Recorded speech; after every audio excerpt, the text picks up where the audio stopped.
can we all agree that there are so many wonderful people in this world? People with wonderful talents, people with so much wisdom and knowledge. And guess what? We can learn from those people every single day. We just need to take the time to sit down and to tell them, please teach me. Because if you think about it this way, everybody that you meet knows something that you don't. I think this is a really, really fascinating idea and a really fascinating thought. Devin had the privilege of learning taxidermy. Yes, you heard right. Not a lot of people do that nowadays anymore. I feel like this has become a very lost art. So of course the first known taxidermists, you probably guessed it right, were the ancient Egyptians. They preserved and they mummified pharaohs' dogs and cats, etc. Luckily, our friend Ken was so thrilled when he found out that Devin wanted to learn how to taxidermy. And I was also excited because the grouse that Devin shot last fall was suddenly out of my freezer. So it was a win-win for everybody. It took them 2 full long afternoons to preserve the bird. It is currently drying, and I am pretty sure that Devin is going to share his final product with you in one of the following videos. And then we also learned how to make beeswax candles. I tell you, I understand now why those candles are so expensive. Overall, you don't get a lot of beeswax out of your hive. So you need to make sure that you savor every single drop and that you don't waste anything. And then at the same time, it's very time consuming to make those candles.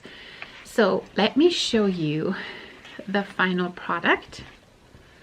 So this is how it looks like.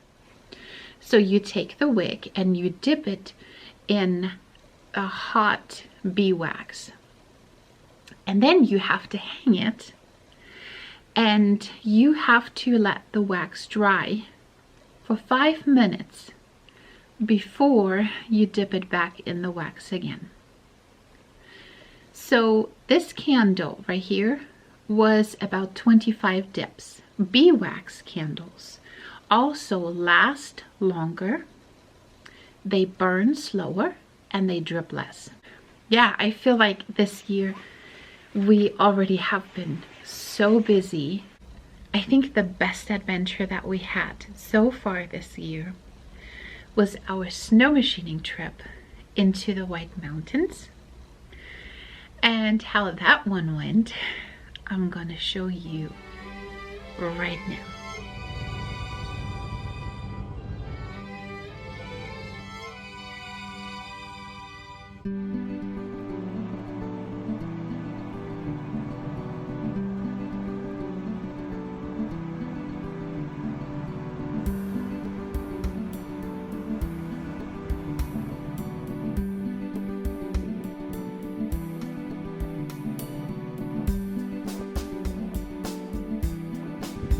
It's very cold. We just rode 11 miles on the snow machine to this cabin.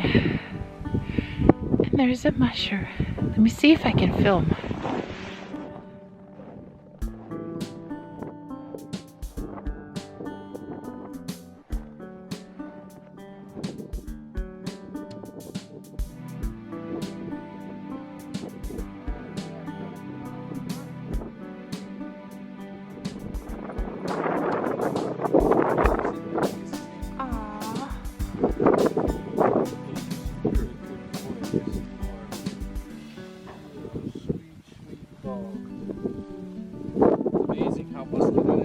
Yeah.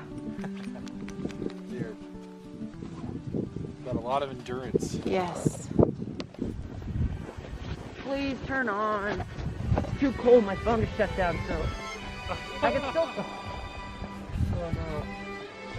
Stuck.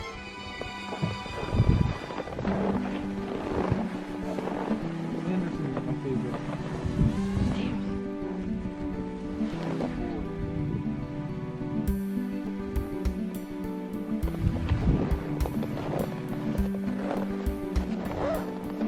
Oh, this is Dracula. Yeah. Hi.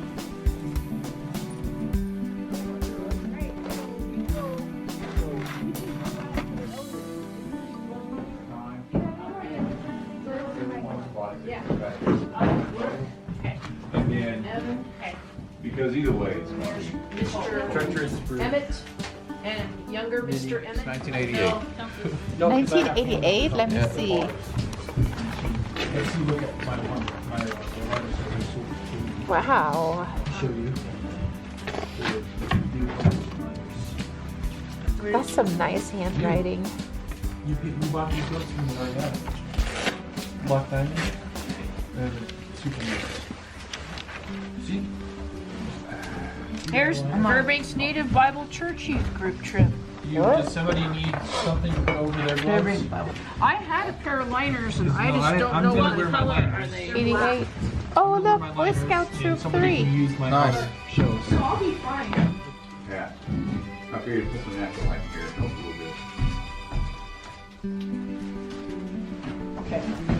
So today we started out at Haystack Mountain at the Kogan Homestead, and it's about 11 miles south of here. We're standing right now in Moose Creek Cabin out in the White Mountains. And as we were on our way here, it dipped down a little bit colder than what we expected, and some of the kids that were on the snow machines got really cold. So I had them get off the machines and start walking, and that really helped them warm up.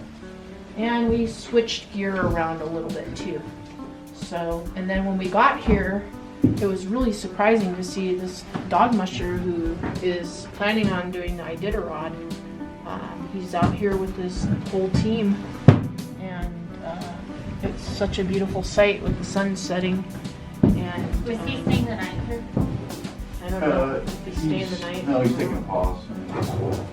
He's gonna take off a few 30 more miles. So we started a fire. Thankfully, there was a little bit of paper in here and some dry black spruce. And we got the fire going, and people have gotten warmed up, and we're gonna pray before we head back to Haystack and make sure we have a good covering to stay warm and safe.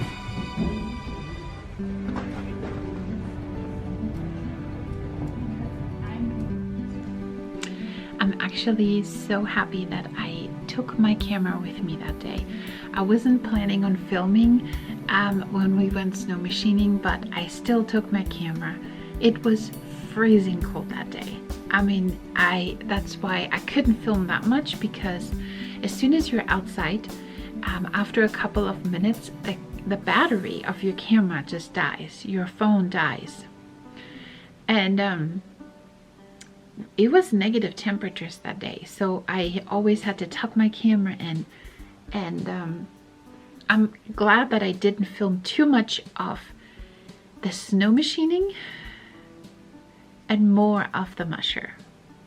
So I kind of saved the best for last, I guess. Wonderful memories, and I am so happy that I can share them with you.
Bye.